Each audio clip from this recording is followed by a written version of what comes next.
lawlessness. It's a real problem in a divided society when the law enforcement themselves don't obey the laws, don't abide by common social norms, or obey the laws.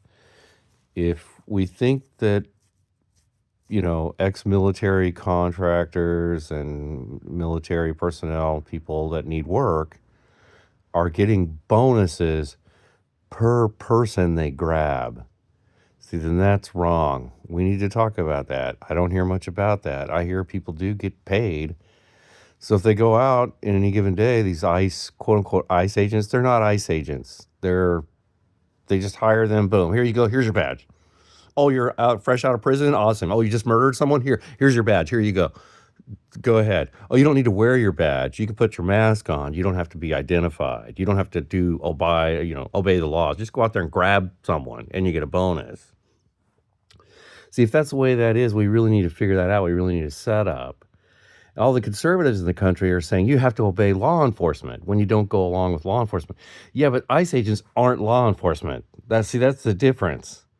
When there's an Oakland PD person, OPD, I can see them again. I know who they are. They're accountable. They're working in the community.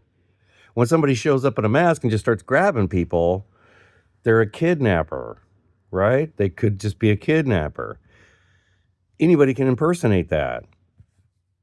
I remember the WTO protest in 1999 in Seattle, the Black Bloc. The Black Bloc was very effective. It was doing things, so the police, there's big demonstration going on out on the streets. Lots of people doing civil disobedience. They were out there putting their body on the line saying, here I am, I'm going to block, the WTO van from getting to the convention center. And we're putting our bodies here on the street. And we're doing this. But the Black Bloc, what they could do is they could say, hey, oh, look, cops, you're going to start arresting them. Well, look at over here. We're over here smashing this Nike town. There were the flying squads, the mobile squads, the Black Bloc. They were kind of working in concert with the regular protesters, not so much, but autonomously just doing what they needed to do to help out the protest. They were wearing black. You could just put on a black hoodie, and boom, you're Black Bloc. And so about day 3, the police figured out that they could put on black hoodies. They could just put on black hoodies, stand out there with the Black Blockers, and act like they were Black Bloc. And then at the key time when something was happening, one of those provocateur infiltrators dressed in black could pick up a brick and smash a cop window or something again, and then be filmed doing that. And then that would be the justification for then the police just attacking everybody on the corner or whatever. That's how that would go. And see, that's the kind of phase that we're in now when you can have masked men. They don't want to identify themselves because they know they're going to be being brutal, being brutal to American citizens, possibly. Now, the other thing is that, so we're told, the conservatives, on the Republicans, people that like these ICE raids, will tell you that all the people being arrested, they're all illegal. They're all illegal. They're all horrible, Trin de Aragua, horrible, illegal. And the people doing the arresting are all just cops. They're all normal cops. They're nice, normal cops.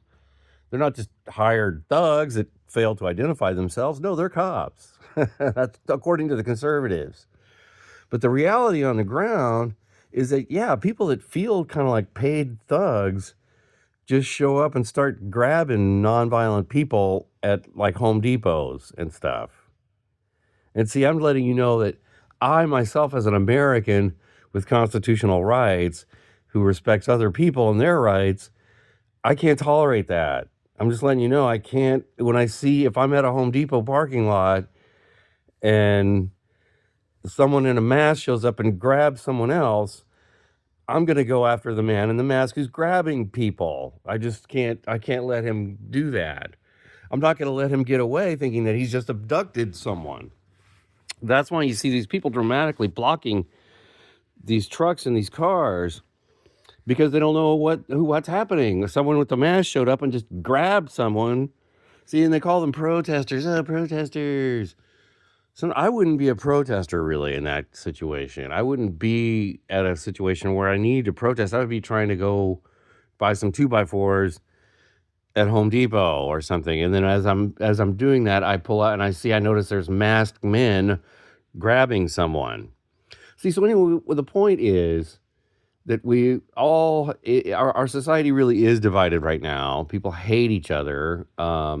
I see a lot online today about people saying, well, it's just time to take the fight to the voters, the Trump voters they're talking about. So they're about ready to attack people. It's a fantasy group out there. No one walks around with Trump voter written on their head. You know what I mean? I guess if you're wearing a MAGA hat, maybe. There's a lot of fake MAGA hats out there now. There's a lot of MAGA hats that you think it's a MAGA hat, and you get up close to it, and it says something close to MAGA, or no, it's not MAGA, or it's making fun of MAGA, or whatever. So anyway, but people are out there advocating attacking citizens now. They're saying, "Oh, we can't focus on Trump anymore, and we're never going to focus on the hedge funders or our people actually in power. Defense contractors, or people that are writing the laws, or PR firms, or uh, people behind the scenes, Israel, and we're never focused on any of that. We are going to just start focusing on just random people. And what they're saying is white men also, white men. When they say focus on Trump voters, that's code for focus on attacking random white men, right? And so I don't think that's going to go well. I don't think that's a good focus either, right? I don't think it's a good response to this lawlessness by these so-called ICE agents. So we have a DHS, we have a Department of Homeland Security that's out of control. The response to 911 was way overblown. The Patriot Act was ready to go. It was already drafted, already ready to go. And it's the problem. That was the first sort of step of lawlessness, the Patriot Act, believe it or not, because we have a constitution. So if the authorities had said, we have just suffered a horrible thing here in New York, what we're going to do is prosecute the criminals that did this. We're going to keep all the laws on the books. We're not going to freak out and start a war against Islam or something like that. No, we're going to actually get the guys who did this and prosecute them criminally. We're going to treat this as an investigation and prosecute those guys criminally. We have been attacked. Murder has happened on our soil. This is murder. We're attacking it as a crime. If that would have been the response of the government, the American government, we would be in a different world right now. But we lost control. We lost our minds. And people like Tulsi Gabbard, really articulate communicator and very deceptive person, was motivated to then sign up. And the war on terror got going. And many years later, after Ahmed Chalabi and Hamid Karzai, and we find ourselves still installing bad leaders in countries we have no business doing things in. And we just did this thing in Venezuela. So that's out of control. When you just, hey, I don't like what you're doing. That oil's ours. We're just going to show up and just, boom, grab dude. He's a narco-terrorist. Yeah, sure. We'll just say that. So it's lawlessness. It's promoting lawlessness. Well, after I saw that, I thought, if I'm in a country now, if I'm in a country or something like that, and I don't like the leader, maybe I'll just shoot him. That's the example I'm getting. Maybe I just shoot somebody, right? Just shoot them. That's kind of, Charlie Kirk, I disagree. Charlie Kirk said some horrible thing. Maybe we should just shoot him. That seems like the best thing to do. Yeah, if you disagree with the political speaker or you disagree with someone, just shoot them. That's probably the best plan right now. Just you're gone. You're dead, sucker. You said some bad things about trans people. Boom, you're dead. See, that's horrible. That's not right. Because it leads to just lawlessness. So we're really in a dangerous time right now. It's a time when I feel like people are just gonna just do what they. If I'm strong enough to do it, if I'm physically strong enough to do something, and like I say, if I'm at a concert and somebody's annoying me by what they're saying, or I can't hear the music because they're talking or something, well, then I should just smash them or just knock them down or just choke them, do whatever I can do to just stop them from making their noise because it's bothering me. That's kind of the world we live in, right? That's the world we're in. When you don't respect rights, you go around trampling on people and just doing whatever you kind of want to do. Well, we're in a lawless world, man. It's whatever, anything goes. So basically, if armed men show up that are unidentified, I'm going to attack you probably. Yeah. And also, we should expect organized groups of people now to dress up as ICE agents and start grabbing people. People are going to be getting kidnapped by impersonators because you don't have to identify yourself. And these cops, when they put police, they sometimes they buy a vest that says police on the back. Well, anybody can do that. The vest that they bought, anybody can buy that vest. It says police on the back. It doesn't say what police they are. And if they're covering their face, we don't know who they are. So now you're going to have armed groups of guys with military vests, full gear, looking tough, looking awesome, showing up and doing whatever they want in your community.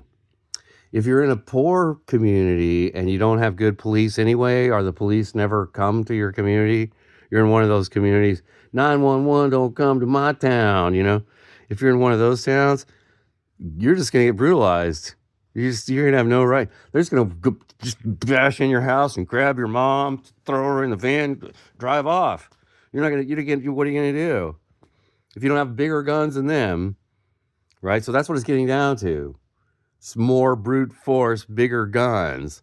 Everybody out there thinking in their communities, probably thinking right now, people are out there thinking, we have to put together an ICE defense team for this community. And they're right, they do.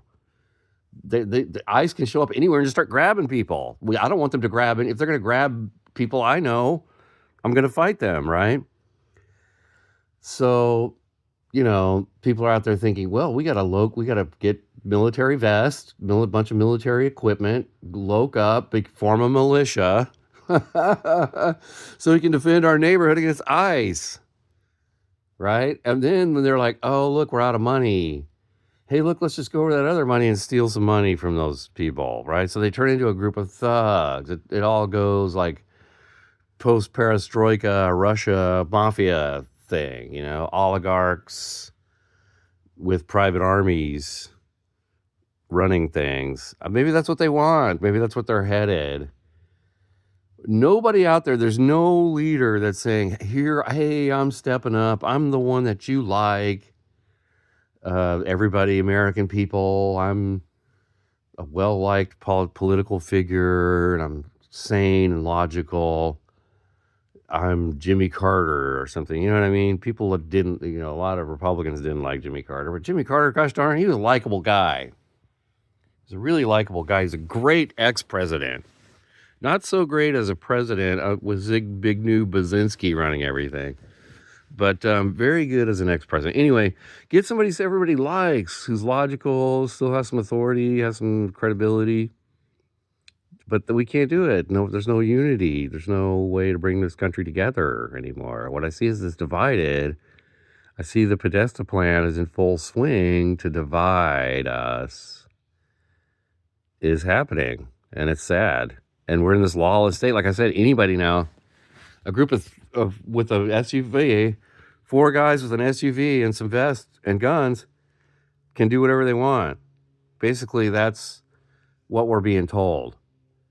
And the way J.D. Vance is freaking out, the way they're manufacturing this story that the cop felt that he was in danger. But then we get his vest, the camera from him, and he calls her a fucking bitch after he shoots her, the American citizen, right in the face 3 times. Shoots her in the face 3 times.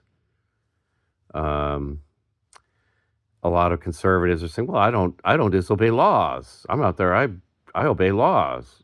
Well, then we get the footage, and she actually had a nice little conversation with them, and she's just trying to move her car through that area. I do drive. I'm out there at times. I get caught in police actions. Things happen. You drive around a corner, and there you are. You're in it. And so now I'm driving through it. If I say hi to them, they're just going to shoot me in the face. Well, right now, I have no idea. That might be the case. That might be the next thing that's coming. I didn't have to do anything. See, before when the conservatives said, well, don't go out there and do a protest. Don't use your First Amendment rights. Don't get out there and act ugly. Nobody will shoot you. That's what they used to say.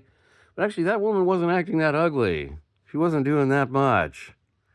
So I'm not feeling it. I'm not feeling that he was in danger either. After seeing the different angles and everything, he looked like he was trying to stop the truck. He was grabbing onto the truck. He wasn't right. And then there was a point where she turned away from him. So he wasn't in danger. He knows he wasn't in danger. And he very calmly called her a fucking bitch right after he very calmly shot her in the head 3 times. So see, that's the kind of thing, anybody can do that now. And JD Vance likes that. The conservative in the country seem to like that. So we're really in a dangerous place, man. We have no one for law and order right now, whatever law and order ever meant. Maybe it meant lock up a lot of black kids under a fake war on drugs. Whatever it meant in the past, but we're at a new place now, man. I mean, it's total crazy now. You know, how many people are out there thinking that what they want to do? What's the crazy thing they're going to do when a protest gets going, or when they hear something they don't like, or when something goes on? What are they going to do? They can do whatever they want now. There's no law. We're in a lawless zone. Nobody obeys the laws. Okay, good luck. Good luck out there. It's every man for himself.